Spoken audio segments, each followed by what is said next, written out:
یا امام زمان یا امام زمان یا امام زمان یا امام رحیم۔ معزز سامعین، السلام علیکم ورحمۃ اللہ وبرکاتہ۔ میں ہوں آپ کا میزبان ساجد رضوی، آپ تمام ناظرین کا استقبال کرتا ہوں اس بے حد خاص پروگرام میں۔ خاص اس لیے ہے کیونکہ ایک آج ایسے موضوع پر ہم بات کرنے جا رہے ہیں جس کی آج کے زمانے کو ضرورت ہے۔ کچھ ایسے سوال ہوں گے جس پر سوچنے پر ہم مجبور ہو جائیں گے کہ آخر کیا اس طرح سے بھی ہم کو آگے بڑھنا ہے یا نہیں بڑھنا ہے۔ اس پروگرام میں دو بے حد خاص مہمان موجود ہیں جو کسی تعارف کا محتاج نہیں ہیں۔ آئیے شو پر ان کا استقبال کرتے ہیں۔ سب سے پہلے ملاقات کرتے ہیں حجت الاسلام والمسلمین عالی جناب مولانا وسیع حسن خان صاحب قبلہ کا۔ السلام علیکم آقا۔ علیکم السلام ورحمۃ اللہ وبرکاتہ۔ جی ہاں ناظرین، آئیے اب ہم ملاقات کرتے ہیں۔ اس وقت پروگرام میں موجود ہیں حجت الاسلام والمسلمین عالی جناب مولانا سید رومان رضوی صاحب قبلہ۔ السلام علیکم۔ علیکم السلام ورحمۃ اللہ وبرکاتہ۔ آپ دونوں کا تہ دل سے شکریہ ادا کرتے ہیں کہ اس پروگرام میں آپ تشریف لائے۔ جزاک اگر جو آج سوال ہم لوگ کرنے جا رہے ہیں وہ سوال حقیقت میں ہم لوگوں کو امام عصر علیہ السلام سے تعلقات بنانے میں بہتر کرے گا۔ سب سے پہلی چیز تو میں یہ جاننا چاہوں گا کہ جب قرآن مجید کی ہم لوگ بات کرتے ہیں اور دیکھتے ہیں تو سورہ فرقان آیت نمبر 31 میں یہ ملتا ہے کہ اور آپ اپنے رب کی طرف جائیں کیونکہ وہ بہترین ہدایت کرنے والا ہے اور مدد کرنے والا ہے۔ دوسری طرف جب ہم لوگ دعائے فرج پڑھتے ہیں تو اس میں ایسا ملتا ہے کہ اے میرے آقا، اے میرے زمانے کے امام، اے میرے وقت کے امام، آپ ہماری مدد کریں، ادرکنی ولا تہلکنی، اس طرح کے تو جملے اس طرح کے جملے ہیں۔ تو کہیں نہ کہیں ہم لوگ کنفیوز ہو جاتے ہیں کہ ایک طرف قرآن مجید ہے، دوسری طرف ہمارے پاس روایت ہے، حدیث ہے، تو دونوں میں کہیں نہ کہیں ٹکراؤ پیدا ہوتا ہے۔ میں چاہتا ہوں اسے آپ واضح کریں۔ اعوذ باللہ من الشیطان الرجیم، بسم اللہ الرحمن الرحیم۔ اصل میں یہ سوال اس وقت اٹھتا ہے کہ جب ہم اللہ کے نمائندوں کو، جی نمائندہ میں نے اس لیے کہا کہ انبیاء علیہ السلام یا ائمہ علیہ السلام، ان کی صحیح شناخت ہمارے پاس نہیں ہوتی۔ بالکل جی دیکھیے، اس میں کوئی شک نہیں ہے کہ کائنات کا مالک و مختار رب العالمین ہے، اس کے علاوہ کوئی نہیں ہے۔ لیکن جو آپ نے قرآن کی بات کہی، اسی قرآن میں آپ دیکھیے گا جب ولایت کی بات ہوتی ہے تو ایک جگہ ارشاد ہوتا ہے اللہ ولی الذین آمنوا یخرجہم من الظلمات الی النور۔ جی اللہ ولی ہے مومنین کا، یا اللہ هو الولی، صرف اور صرف اللہ ولی ہے، ولی ہے اور ٹھیک۔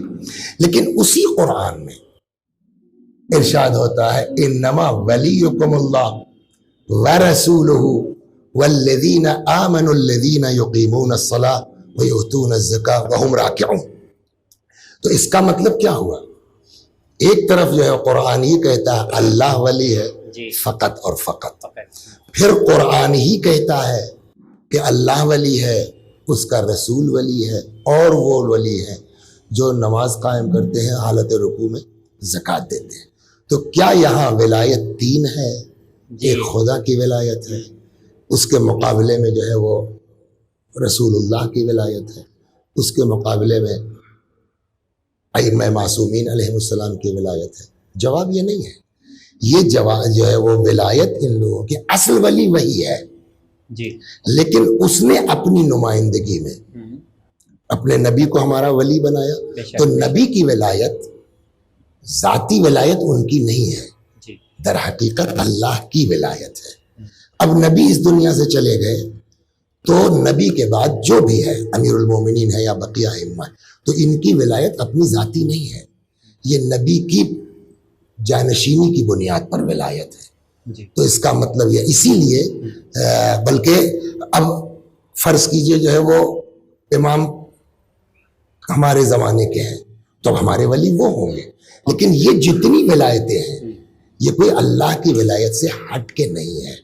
یہی حال توسل کا ہے، یہی حال دعا کا ہے، یہ ادرکنی جو آپ کہتے ہیں وہی، یہ نہیں کہ آپ ڈائریکٹ امام سے کہہ رہے ہیں۔ اگر آدمی ذہن میں یہ ہے کہ صاحب خدا نخواستہ اللہ کے مقابلے میں امام ہیں یا ائمہ معصومین ہیں، آپ مدد کیجئے، وہ غلط ہے، وہ کوئی بھی نہیں قبول کرتا۔ لیکن جیسے ولایت ہے ویسے ہی مدد بھی ہے، کہ ان کی جو کچھ مدد ہے وہ خدا کی بنیاد پر ہے، خدا کے عطا کردہ اختیارات کی بنیاد پر ہے. لہٰذا ہم یہ نہیں کہہ سکتے کہ جو ہم امام سے مدد مانگ رہے ہیں. ہاں اگر کوئی آدمی یہ نیت کرتا ہے کہ خدا کچھ نہیں ہے, اس کا میٹر الگ ہے. لیکن الحمدللہ ہماری جو ہے وہ شیعوں میں اور حتیٰ کے بچوں میں اتنی بیداری ہے کہ وہ جانتے ہیں کہ یہ جو کچھ ہے وہ آن بہاف آف گاڈ, خدا نے ان کو عطا کیا ہے.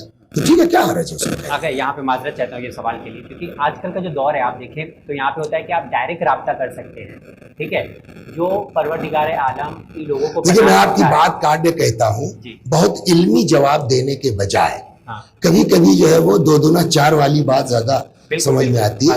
چھوٹے چھوٹے تھے ہم لوگ, اب یاد نہیں کس شاعر کا ہے, کہ کسی نے اچھی بات کہی تھی کہ جب یہاں وسیلے کے آپ ہیں نہیں آئل, کیوں مکان کی چھت پر چڑھ رہے ہیں زینے سے. تو بات وہ ہے اصل. اوکے, بہت شکریہ, اور میرے خیال سے یہ جواب ہم لوگوں کے ذہن کو کھولنے کے لیے کافی ہے. اگر آپ کے پاس آنا چاہوں گا, اور جس طرح کے حالات کا ہم لوگ مشاہدہ کر رہے ہیں اور آج سوسائٹی میں ہم لوگ دیکھ رہے ہیں, اور حال ہی میں ابھی ہم لوگ نے کووڈ-19 فیس کیا, مالی حالت سے ہم لوگ 2-4 ہوئے, اس پریشانیوں میں اتنا زیادہ ہم مبتلا ہیں کہ ہم کو لگتا نہیں ہے کہ کوئی ایسا زمانہ آئے گا جہاں پر سب کچھ نارمل ہوگا, سب کچھ ٹھیک ہوگا. کیا ہم ایک ایسے زمانے کی امید کر سکتے ہیں آج کے دور میں؟ بسم اللہ الرحمن الرحیم, اللہم صلی علی محمد و آل محمد وعجل فرجہم. یقیناً امید کی سحر ہمارے لیے اطمینان بخش ہے. ہر انسان تاریکی کے بعد روشنی کی امید لگاتا ہے, ہر انسان غم کے بعد خوشی کی امید میں جیتا ہے. ہم اور آپ جس طرح اس دور میں زندگی گزاری, یقیناً یہ مصیبتوں کا دور ہے, پریشانیوں کا دور ہے. ہر انسان کہیں نہ کہیں کسی نہ کسی شعبے میں گرفتار بلا ہے. بالکل. لیکن اس کے باوجود اللہ تبارک و تعالیٰ پر اگر ہمارا ایمان ہے, اسلام کے فرامین پر ہماری نگاہ ہے, تو ہمارے سامنے خداوند کریم نے آیتوں کے ذریعے, پھر اپنے نمائندوں کے ذریعے, اپنے ان تمام نبیوں کے ذریعے, یا پھر ہمارے امام جو یکے بعد دیگر آئے, یا جس غیبت امام میں ہم اور آپ زندگی گزار رہے ہیں, تو اگر ان کی تعلیمات پر ہم اور آپ نگاہ کریں تو کوئی دور ایسا نہیں ہے کہ جو مصیبتوں سے خالی رہا. لیکن جب انسان خدا پر بھروسہ کرتا ہے, جب انسان اپنی لوگ خدا سے لگاتا ہے, یعنی اپنا رابطہ, اپنا کانٹیکٹ خدا سے رکھتا ہے, تو پھر جب مددگار خدا کو بنا لیتا ہے یا خدا والوں کو بنا لیتا ہے, خدا نے جنہیں وسیلہ بنایا ہے, تو پھر انسان دنیاوی پریشانیوں میں جینے کے باوجود سکون کے ساتھ زندگی گزارتا ہے. جب وہ خدا کے احکام کو فالو کرے, یعنی صحیح پاتھ, رائٹ پاتھ پہ اگر وہ جا رہا ہے, صحیح راستے کا اگر مسافر ہے, تو پھر اگرچہ راستہ طویل ہوگا لیکن وہ منزل تک پہنچتا ضرور ہے. وہ انسان کہ جو یونیورسٹی میں ایڈمیشن لے رہا ہے, داخلہ لے رہا ہے, یونیورسٹی بڑی ہے, فیس زیادہ ہے, وہاں کے لیکچرز اسے سمجھ میں بہت دیر میں آئیں گے, لیکن یہ ہے کہ وہ وہاں جس یونیورسٹی میں وہ داخلہ لینا چاہ رہا ہے, وہاں جب داخلہ لے لے گا تو وہاں کی پڑھائی بڑی اچھی ہے, اساتذہ بہت بہترین ہیں, تو وہاں جب انسان شامل ہوگا, جب اس یونیورسٹی میں داخلہ لے لے گا اور اس یقین کے ساتھ کہ وہاں کی پڑھائی بڑی اچھی ہے, تو انسان جب وہاں سے باہر نکلتا, محنت اور مشقت کرنے کے باوجود, محنت اور مشقت جب انسان کرتا ہے تو اس میں زحمتیں, پریشانیاں ہوتی ہیں. لوگ اسٹوڈنٹس رات میں جاگتے ہیں, تب جا کے بہترین امتحان دیتے ہیں اور پیپر سالو کرتے ہیں. تو مصیبتیں ہیں لیکن اس کے باوجود آسانیاں ہیں. تو اگر ہم اس سے, جیسے آپ نے کورونا کا نام لیا, اس کے علاوہ بہت سے اور وائرس ہیں کہ دھیرے دھیرے وہ وائرس ہمارے سامنے پیش کیے جا رہے, پروڈکٹ کیے جا رہے ہیں. لیکن اللہ کا شکر ہے, اہل بیت علیہ السلام کا کرم ہے کہ تعلیمات ائمہ معصومین علیہ السلام ہمارے لیے اینٹی وائرس ہے. یہ جتنی چیزیں ہمارے سامنے آج پیش کی جا رہی ہیں, ان سب کی تعلیمات ہمیں اہل بیت علیہ السلام کی روایتوں میں پہلے سے مل چکا ہے. اہل بیت علیہ السلام نے ہمیں پہلے گائیڈ کر دیا ہے. یہ بدنصیبی ہوگی ان لوگوں کی کہ جو ان تعلیمات تک پہنچ نہیں پا رہے ہیں. ہم اپنی کوتاہیوں کو کسی اور کے سر اگر رکھیں تو یہ ہماری کوتاہی ہوگی, کسی اور کی کوتاہی. میں ایک سوال ایڈ کرنا چاہوں گا. جس طرح سے ہم امید کرتے ہیں کہ جب امام عصر کا ظہور ہوگا, دنیا بہت خوبصورت ہوگی, کوئی ظلم و ستم نہیں ہوگا, تو کیا یہ پاسبل ہے اس دنیا میں جہاں پہ ابھی ہم لوگ جی رہے ہیں, یہ چیز کو ہم لوگ دیکھ سکیں اپنی آنکھوں سے؟ کیسے دیکھ سکیں گے؟ یقیناً خداوند کریم کا وعدہ ہے کہ اسی دنیا میں, جیسا کہ ہم اور آپ پڑھتے ہیں کہ جب ہمارے وقت کے امام کا ظہور ہوگا, تو امام کا ظہور کب ہوگا؟ ظہور سے پہلے کا ڈیوریشن جو بیان کیا گیا ہے وہ وہ زمانہ ہوگا کہ جب پوری دنیا ظلم و جور سے بھر چکی ہوئی ہوگی، لیکن اللہ نے جہاں پہ روایتوں کی روشنی میں ہم تک یہ بات پہنچی ہے کہ ظہور سے پہلے کا زمانہ نگیٹو باتیں آ رہی ہیں، یہ ہوگا، یہ مصیبت ہے، یہ مصیبت ہے، لیکن اس کے باوجود امام کا جب ظہور ہوگا تو خود امام نے کہا نا اپنی حدیث میں کہ اے میرے چاہنے والوں واکثر الدعاء بتعجیل الفرج فإن ذلک فرجکم، میرے لیے کثرت سے میرے ظہور کے لیے دعائیں کرو. کیوں؟ اس لیے رزلٹ امام نے دیا ہے. جب تم دعا کرو گے تو اس کا رزلٹ نتیجہ یہ ہے کہ اس ظہور کی دعا کرنے میں جب میرا ظہور ہو جائے گا تو اس میں آسانیاں کس کے لیے؟ تمہارے لیے.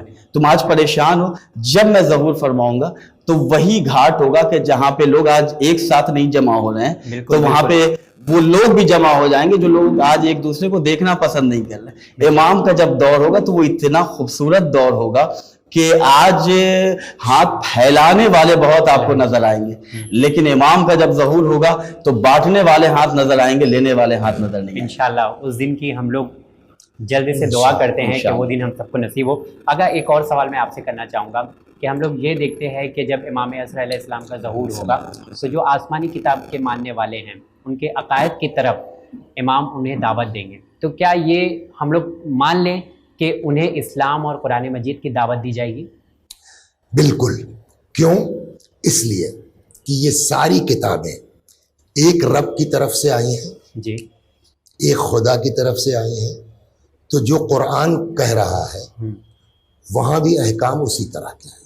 یہ بعد میں لوگوں نے چونکہ اس میں چینجنگ کی ہے تو آج جو جناب عیسیٰ پر انجیل نازل ہوئی تھی نہیں ہے، وہ انجیل نہیں ہے. آج جو جناب موسیٰ پر جو ہے توریت نازل ہوئی تھی وہ نہیں ہے.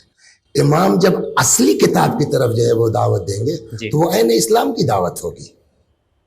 تو مطلب یہ حقیقت ہے کہ جب امام آئیں گے تو دوسرے عقائد کے ماننے والے لوگ امام کی طرف کھنچے ہوئے چلے آئیں گے، سب ایک عقیدہ ہوگا، سب ایک نظریہ ہوگا.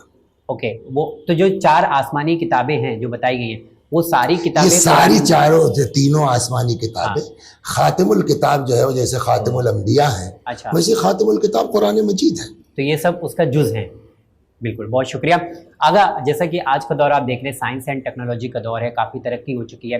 اس دور میں فیک نیوز یا آرٹیفیشل ایکٹ میں کہوں یا دکھاوا کہوں، اس دور میں امام سے رابطہ بنانا یا ان کی معرفت رکھنا یا انہیں پہچاننا بہت ناممکن سا لگتا ہے. کوئی آپ کے پاس طریقہ ہے جو آپ بتائیں کہ اس چیز میں جو فیک ہے، جو آرٹیفیشیل ہے، اس میں ہم اپنے رب اپنے امام سے قریب ہو سکیں؟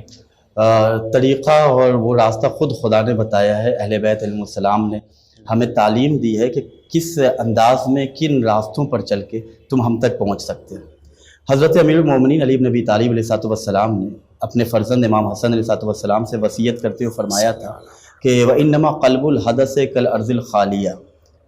آج ہم اور آپ کیوں پریشان ہیں؟ فیک نیوز کی طرف کیوں اٹریکٹ ہو رہے ہیں؟ ہم کیوں آج باطل عقائد کی طرف یا دوسروں کی ثقافت سے کیوں متاثر ہو رہے ہیں؟ امیر المومنین نے بظاہر وصیت امام حسن سے کی تھی، لیکن آنے والی نسلوں تک امام کائنات کی یہ وصیت ہے کہ کیا بیان کرتے ہیں کہ اپنے جوانوں کو ان کے اس زندگی کے مرحلے میں کہ جب ان کی زندگی ہر چیز سے خالی ہوتی ہے، اسی وقت ان کو دین اور ثقافت سے آگاہ کر دو، انہیں دین اور ادب سکھا دو، اس لیے کہ ان کا دل جو ہے وہ ایک خالی زمین کی مانند ہوتا ہے. نہیں، لیکن پہچاننے کے لیے کوئی طریقہ ہونا چاہیے، کیونکہ آج آپ دیکھیں اتنی ساری انفارمیشن آپ کے پاس ہے، اتنے سارے سورسز ہیں، پر آپ کسی کو بولیں کہ چلو آپ اس سورس میں آپ پہچانو اپنے وقت کے امام کو، تو شاید میرے لیے تو بہت ڈیفیکلٹ ہوگا. جی دیکھیں، جب تک ہم کسی چیز کو پہچاننے کی کوشش کریں گے تبھی پہچانیں گے، اس کے لیے ہمیں محنت کرنی ہوگی. امام صادق علیہ السلام کی ایک حدیث ہے کہ قبل اس کے کہ تمہارے نوجوان منحرف ہو جائیں، گمراہ ہو جائیں، انہیں ہماری احادیث یاد کرا دو، انہیں ہماری تعلیمات بتا دو. کب ہم فیک نیوز کی طرف اٹریکٹ ہوتے ہیں؟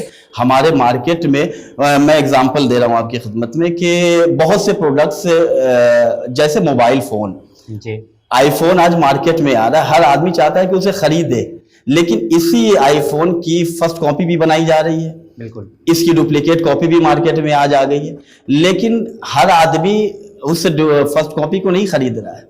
جو نہیں جانتا ہے، جس کو اس کا عرفان نہیں ہے، جو اس کے تمام جو معلومات ہے اس سے وہ ناواقف ہے، اس کو نہیں معلوم، اصل کی پہچان ہی نہیں ہے. اصل کی پہچان ہوگی جب اصل کے بارے میں وہ سیکھنے کی کوشش کرے گا. تو امام زمان علیہ السلام یا صحیح دین یا صحیح اسلام کی طرف اپنی ثقافت اپنے کلچر سے ہم کیسے قریب ہوں گے؟ جب اس کی طاقت کو ہم سمجھیں، اپنی تعلیمات کو خود اپنے لیے میراث بنائیں، اپنے لیے بہترین دولت سمجھیں، تب ہم سمجھ سکیں گے کہ جو دنیا میں آج نیوز پھیلائی جا رہی ہے یا امام زمان علیہ السلام کو چھوڑ کے جو دین پیش کیا جا رہا ہے، جس دین کو رائج کرنے کی کوشش کی جا رہی ہے، جب ہم اصل کو دیکھ لیں گے، اصل کی معلومات ہمارے سامنے آ جائے تو آلریڈی ہم ڈپلیکیٹ کو پہچان لیں گے۔ تو کوشش یہ ہونی چاہیے کہ ہم پہلے اصل کو پہچانیں، ہم اصل پروڈکٹ جو خدا کی طرف سے ہم تک جو چیزیں آئی ہیں ان چیزوں، اور اس کے لیے ہمیں کوشش کرنی ہے جیسے مولا کائنات نے وصیت کی، اپنے بچوں کو بچپنے میں دین اور ادب سکھا دو۔ جب وہ بچپنے میں مؤدب ہو جائیں گے، جب بچپنے میں دیندار ہو جائیں گے تو بڑے ہو جائیں، کہیں جائیں، کسی کی بز میں جائیں، کسی کلچر میں جا کے رہیں، انہیں کوئی گمراہ نہیں کر سکتا۔ جی بہت شکریہ۔ اگر ایک اور سوال میں آپ سے کرنا چاہوں گا، آپ اگر دیکھیں گے، ہم لوگ کچھ ویڈیوز بھی دیکھتے ہیں کہ چند افراد اس زمانے میں ہیں یا پہلے بھی ہیں کہ امام مہدی ہونے کا دعویٰ کرتے ہیں، ٹھیک ہے؟ ابھی سوال یہاں پہ ہے کہ جب امام مہدی علیہ السلام کی بات کرتے ہیں، جو ہم لوگ نے روایت میں پڑھا ہوتا ہے وہ ایک مکمل کامل شخصیت ہے۔ اس دور میں اگر کوئی دعویٰ کرتا ہے تو مطلب یقین کرنا، کیونکہ ایسے معجزات دکھائے یا کچھ ایسی ایکٹنگ کرے اور لوگ اس کی طرف کھنچے ہوئے چلے آئیں، تو کیسے ہم ثابت کر سکتے ہیں؟ دیکھیے یہ ایک میری جو سمجھ میں آتا ہے، اس لیے کہ یہ ایک چیز ایسی ہے کہ ہمارے امام کا کانسیپٹ، یعنی منجی بشریت کا کانسیپٹ کہ ایک نجات دہندہ آئے گا، یہ ہر دور میں رہا ہے۔ آپ مسیحیوں کے ہاں بھی دیکھ لیجئے، اور جگہوں پر بھی دیکھ لیجئے، ہندوؤں کے ہاں بھی دیکھ لیجئے، آپ ایک ستیوگ کا تصور ان کے ہاں بھی ہے کہ ستیوگ آئے گا۔ تو میں یہ سمجھتا ہوں کہ شاید یہ کچھ مصلحت الہی بھی ہے نقلی دعویٰ کرنے والوں کی، اس لیے کہ ابھی ان کی بات سے ہی استفادہ کرتے ہوئے کہ جب تک مارکیٹ میں اصلی مال نہیں ہوگا نقلی مال بک نہیں سکتا۔ توجہ فرما رہے ہیں؟ بے شک بے تو شک۔ یہ نقلی دعوے اس لیے ہو رہے ہیں، کچھ مصلحت ہے تاکہ آدمی یہ سوچے کہ اس کا مطلب کوئی نہ کوئی اصلی آئے۔ بے شک۔ توجہ فرما رہے ہیں؟ تو میں اس کو ایک مصلحت الہی سمجھتا ہوں۔ اچھا، اگر یہ ایک چیز میں جاننا چاہوں گا کہ اگر اس دور میں ہمیں اپنے آپ کو وقت کے امام سے کنیکٹ کرنا ہے تو آپ کیا صلاح دینا چاہیں گے، کیا مشورہ دینا چاہیں گے ہم لوگوں کو؟ یہ کسی کی تقریر میں بات آئی تھی، شاید انہی کی یا اس سے پہلے، نہیں ذہن میں ہے، لیکن بہت معقول بات تھی کہ امام سے قربت کا واحد ذریعہ ہے واجبات پر عمل اور محرمات سے پرہیز۔ یہ بالکل 2 دنا 4 والی ہے، اور اس طرح کی باتیں میں وقت بڑھانا نہیں چاہتا، اس طرح کی داستانیں سنا کر کے کہ امام کا بھی ہے کہ بھائی تم جو ہے وہ اپنے آپ کو ہم سے قریب کر سکتے ہو اپنے عبادت کے ذریعے سے، گناہوں سے پرہیز کے ذریعے سے، گناہوں سے بچ کر کے۔ اس طرح کے واقعات موجود ہیں۔ بعض کسی کے لیے، چلیے سنی لیجیے، ایک جی اس کو شارٹ کر دیتا ہوں میں، کہ وہ ابا والد صاحب امام جمعہ تھے، بزرگ تھے، انتقال ہو گیا، تو اب پبلک کیا کرے صاحب؟ تو وہ بیٹے کو ان کی جگہ امام جمعہ بنا دیا گیا۔ اب وہ اپنا چل رہا ہے معاملہ۔ دیکھیے کب کس کو ہدایت ہو جائے یہ بھی نہیں کہا جا سکتا، لہٰذا آج ہم کسی کو دیکھ کر کے بڑی جلدی اپنی زبان نہ کھولیں گے، گمراہ ہو سکتا ہے کل کو یہ حضرت ہور کی طرح ہم سے بہتر ہو جائے۔ تو ایک دن یہ آئینہ دیکھ رہے تھے، کچھ داڑھی پکی ہوئی تھی، وہ اندر سے احساس ہوا کہ یار یہ 420 کب تک چلے گی، مر جانا ہے، تو یہ کام بند کرو۔ ابا تمہارے تھے، پڑھے لکھے تھے، ان کی جگہ کا اس طرح مس یوز ٹھیک نہ کرو۔ یہ آئے صاحب، انہوں نے جو ہے اپنے مسجد میں جہاں بھی اعلان کر دیا بھائی کہ اب تک جو میں نے کیا غلط کیا، آپ لوگ اپنی نماز پھر سے پڑھ لیجئے، میرے پیچھے جن لوگوں نے پڑھی ہے، میرے والد پڑھے لکھے تھے، میں کچھ نہیں تھا، بس میں چل رہا تھا۔ تو اب کچھ مومنین ہوتے ہیں نا، ارے والد صاحب بھی ایسے ہی جو ہے وہ منکسر المزاج تھے، کہا یہ انکسار کچھ نہیں، حقیقت ہے، یہ مجھے کچھ نہیں آتا، آپ لوگ اپنا انتظام کیجیے۔ خیر پبلک ناراض ہو گئی، پھر اتنے دن ہم کو بیوقوف کیوں بنایا؟ بالکل، تو پیٹ پاٹ دیا گیا، جو بھی ہوا بہرحال۔ گھر والوں نے بھی نکال دیا کہ تمہاری وجہ سے ہماری خاندانی آبرو چلی گئی، تو ابھی بیچارے کہاں جائیں؟ انہوں نے حضرت کو پکارنا شروع کیا آقا آج اگر میں پڑھا لکھا ہوتا تو میری حالت یہ نہ ہوتی. بے شک. اب سے پڑھنا چاہتا ہوں, مولا آپ انتظام کیجیے. یہ آیا خوئی رضوان اللہ علیہ نے اس واقعے کو نقل کیا جو ہمارے بزرگوں سے ہم تک پہنچی ہے. محسوس ہوا کہ جیسے حضرت تشریف لائے.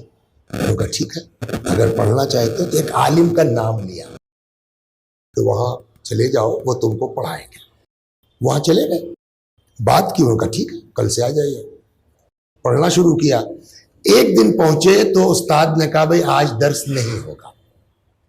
ریزن, وہ کتاب میری کہیں کھو گئی ہے, میں رات کو اس کا مطالعہ نہیں کر پایا ہوں. ایک دن ہوا, 2 دن ہوا, جب کئی دن ہو گئے تو انہوں نے کہا کہ قبلہ میں بتا سکتا ہوں کہ آپ کی کتاب کہاں ہے.